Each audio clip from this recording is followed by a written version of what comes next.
Okay, so every year you're alive, the world makes somewhere around 100 million tons of hydrogen. Less than 1% of it, though, is the clean kind everyone keeps promising you. And the other side of that number, that comes out of fossil fuels, making it releases close to 1 billion tons of carbon dioxide into the air every single year, quietly, while almost nobody talks about it.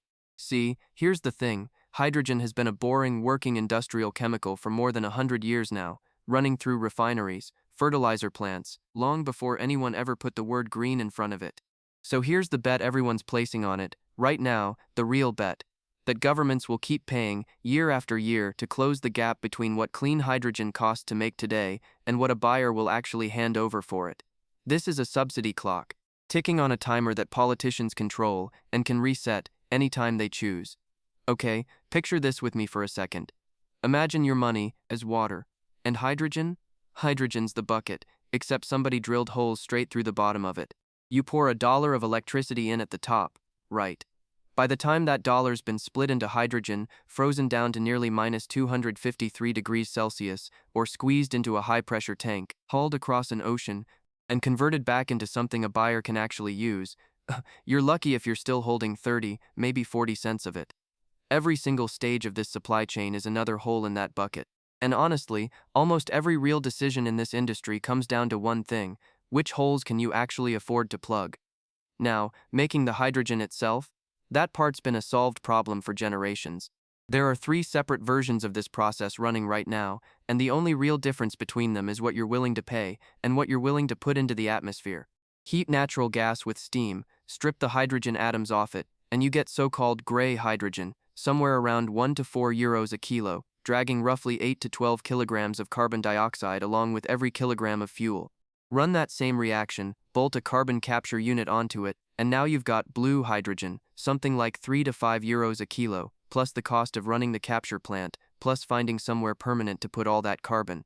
Skip fossil fuel completely, run electricity through water in an electrolyzer instead, and that's green hydrogen, priced today somewhere around 5 to 9 euros a kilo in Europe, because now you're paying for the electrolyzer itself, and for enough clean electricity to keep it running around the clock. Here's the part most people don't realize though: the color words? They're just accounting labels, describing how the hydrogen got made. The actual molecule sitting in the pipeline is chemically identical, no matter which color gets stamped on the invoice. So, go build one of these plants yourself, and, well, the price tag depends entirely on where you are and how big you're willing to go. If you're Saudi Arabia, building the NEOM green hydrogen and ammonia complex, you started planning around $5 billion back in 2020. You reached financial close in 2023 at $8.4 billion, close to 70% over your own first estimate. And that's before a single molecule had shipped. 4 gigawatts of solar and wind, 2.2 gigawatts of electrolyzers. A target of 600 tons of hydrogen a day, feeding 1.2 million tons of ammonia a year. And after all that spending, you'd have exactly one confirmed buyer, locked in for about a third of your output, scrambling to sell the rest to your own domestic market, because the export customers you built the whole thing for just haven't fully materialized. If you're Sweden Stegra, formerly H2 Green Steel, building a 700 megawatt electrolyzer to feed a green steel mill in Boden, you raised 6.5 billion euros, ran short anyway, went back for 975 million euros more, and then had to raise a further 1.4 billion euros on top of that after your own environmental regulator refused to release a promised grant because your real emissions came in higher than what you'd originally claimed. Now, if you're Plug Power, building a 30 megawatt plant in Barrow, England, you reach a final investment decision in 2026, anchored by one long-term buyer, Kimberly-Clark, and a UK subsidy scheme.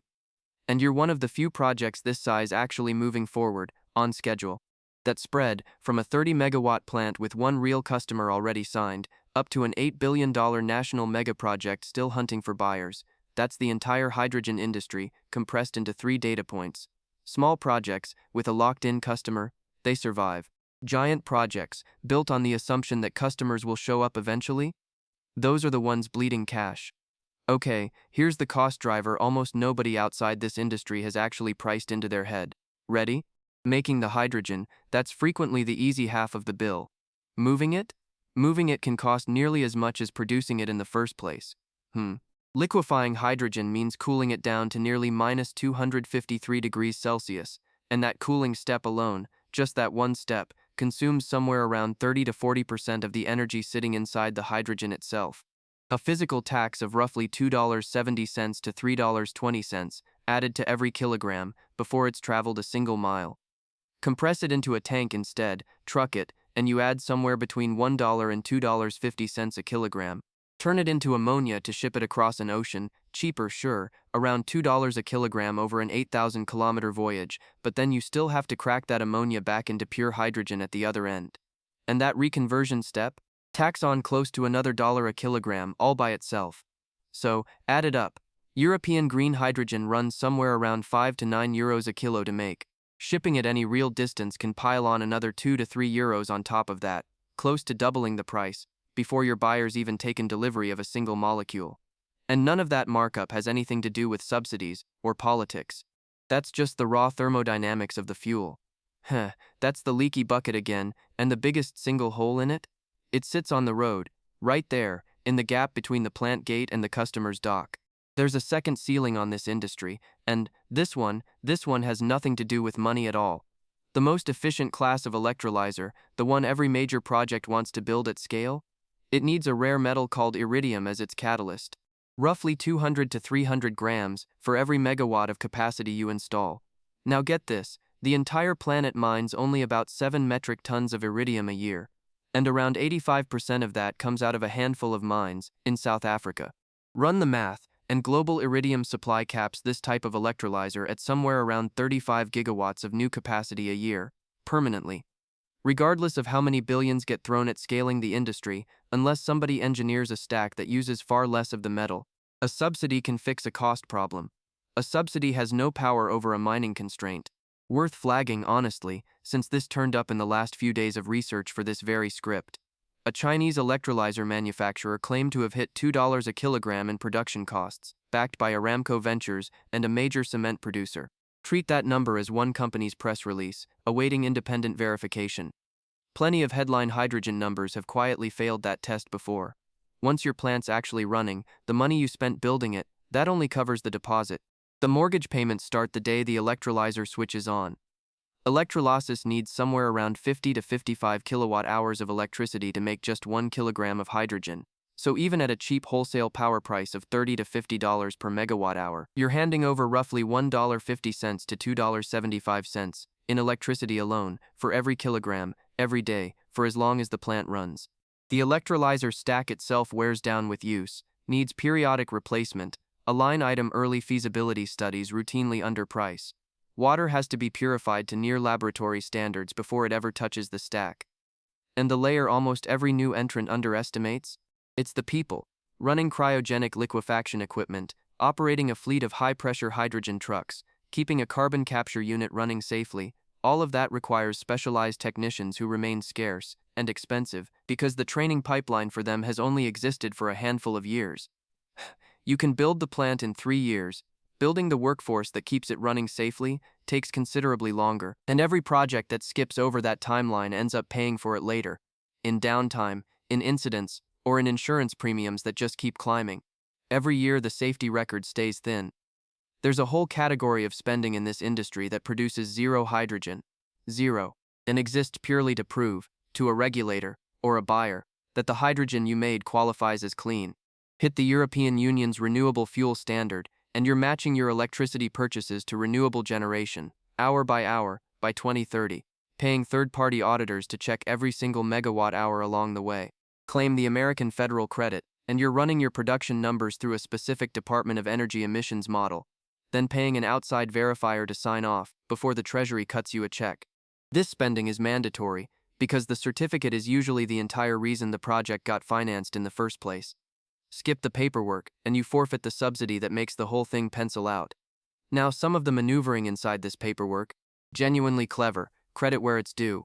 Producers can buy unbundled renewable energy certificates from a wind farm on the far side of a country, match them on paper against electricity drawn from a coal-heavy grid at 3 in the morning, and still qualify the resulting hydrogen as green, under the official rules. It's called book and claim, completely legal, written directly into the regulations, and it means the electrons flowing through some certified green hydrogen plants can be considerably dirtier than the certificate filed for them would ever suggest. Now, Europe built its own, honestly pretty clever, workaround for a market that doesn't naturally exist yet. Instead of writing an open-ended check, the European Hydrogen Bank runs an auction.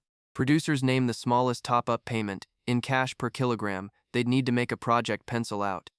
Lowest bids win a guaranteed premium for 10 years. And here's the part that gets you. It's funded straight out of the European Union's own carbon market. Money polluters pay, just to keep emitting, gets recycled directly into paying clean hydrogen producers to exist. The first round of that auction, back in 2024, cleared at well under 50 cents a kilogram. By its third round, in 2026, winning bids ranged from around 44 cents a kilogram at the cheap end, up to nearly €3.5 a kilogram for the toughest maritime routes. A spread that tells you exactly how much location and access to cheap power still matter. Germany runs a stranger cousin of the same idea. It's called H2 Global. A state-backed company buys hydrogen from the cheapest producers it can find, anywhere on the planet. Locks in 10-year contracts, at whatever price it takes to get the deal done. Then turns around and resells that hydrogen to European buyers, at a much lower price, through a second auction, swallowing the entire gap between those two numbers, itself. Germany, in effect, built itself a government-shaped market maker, for a product that doesn't even have a real market yet. Absorbing the spread, until in theory, the gap closes on its own. Now flip to the American side of the ledger, and you'll find the opposite kind of clever. At its peak value, the United States federal tax credit was worth up to $3 a kilogram, which, on a favorable site, could theoretically push the effective cost of green hydrogen down near 50 cents a kilogram. Cheaper than gray hydrogen made from natural gas. Purely because of a check from the government. No underlying technology breakthrough required, at all. That American credit? That's also where the roof caved in. The scheme was built around a construction deadline of January 2033, giving developers roughly a decade to get projects moving. New legislation in 2025 moved that deadline forward 5 years, to January 2028. Overnight, every project that hadn't already broken ground suddenly had a fraction of the runway it was financed on. And lenders, who'd modeled a full decade of credit eligibility, were staring at barely 3 years instead. The fallout arrived fast. Close to 60 major clean hydrogen projects worldwide were canceled in a single recent year, representing more than 4,900,000 tons of annual capacity, now gone from the books, for good. If you're BP, you walked away from a 26-gigawatt renewable energy hub in Australia, a 1.5-gigawatt green hydrogen project in Oman, and a 1.2-gigawatt blue hydrogen project in the United Kingdom, all inside the same 12-month stretch. If you're Air Products, you canceled a $4 billion green hydrogen joint venture in Texas. If you're Shell, you halted your Akra project in Norway. These are some of the largest energy companies on the planet, walking away from projects they had personally championed only a few years earlier because the subsidy math underneath them changed, and the demand they were counting on failed to arrive on schedule. So, look at where hydrogen actually earns money, and the shape of this market's future gets a whole lot clearer. Refining and chemical production, the oldest uses on record, still absorb the overwhelming majority of hydrogen made worldwide. Fertilizers close behind. Something like 43% of every binding hydrogen supply contract signed, in the most recent year of data, is earmarked for ammonia, the backbone of the world's nitrogen fertilizer supply. Because, well, growing food at scale requires it, and there's no substitute reaction that skips the step. Steel is newer but genuinely growing. Swapping coal for hydrogen in iron reduction can cut a steel mill's emissions by up to roughly 95%, and it's already commanding a real price premium. In China, at a hydrogen cost of around $5 a kilo, that premium runs to roughly $225 on every ton of steel produced. Shipping fuel's the newest and the smallest of the group. Ammonia-burning cargo ships are only just entering commercial service, and even the optimistic forecasts put ammonia at only around 1% of the marine fuel mix by 2030, climbing toward a third of it by 2050. Mostly because a ship burning ammonia needs nearly triple the tank volume of one burning conventional fuel oil to carry the same amount of energy, eating directly into the cargo space that actually pays the bills. Now zoom out. Look at the whole market, and, the trajectory tells kind of an uncomfortable story. Total global hydrogen demand sits at around 100 million tons a year, growing gently, in step with the rest of the world economy. The clean slice of that number, the part everyone means when they say hydrogen economy, recently crossed roughly 1 million tons. A rounding error against the total. And the pipeline of announced projects, meant to close that gap? it keeps shrinking. Every single year, researchers check in on it. Forecasters counted somewhere around 49 million tons of announced clean capacity due by 2030, 2 review cycles ago. 37 million tons, a cycle later, and around 27 million tons in the most recent count. The ambition keeps getting revised downward, year after year, which is exactly the pattern you'd expect from a market quietly losing conviction in its own timeline. Watch what happens when the hype outruns the physics, and, honestly, Nikola is the case everyone in this industry already knows by heart. The company went public through a stock market merger in 2020 and, on paper, was briefly worth more than Ford Motor Company. Over $30 billion, riding on hydrogen and electric semi-trucks that barely existed outside a prototype shop. Its founder was later convicted of fraud after investigators found he'd staged a promotional video of a truck rolling downhill and presented it as the vehicle driving under its own power. The company limped forward anyway, burning cash for years, and by early 2024 had only $47 million left in the bank. A last-ditch $300 million capital raise couldn't close the gap. Nikola filed for Chapter 11 bankruptcy protection in February 2025, carrying more than $1 billion in liabilities against assets worth somewhere between $500 million and $1 billion. Its hydrogen refueling network was abandoned, mid-build-out. Its workforce, 874 employees, on the day it filed, had shrunk to a single person by the end of that same year. And its remaining assets were formally handed to a liquidating trust in December 2025. If you ever find yourself pricing a hydrogen fuel cell truck, budget accordingly. One operator who leased one described it costing 5 to 10 times what a standard diesel truck costs, and because excise and sales tax get calculated as a percentage of that inflated purchase price, well, he ended up paying 5 to 10 times the tax bill too. Plain arithmetic.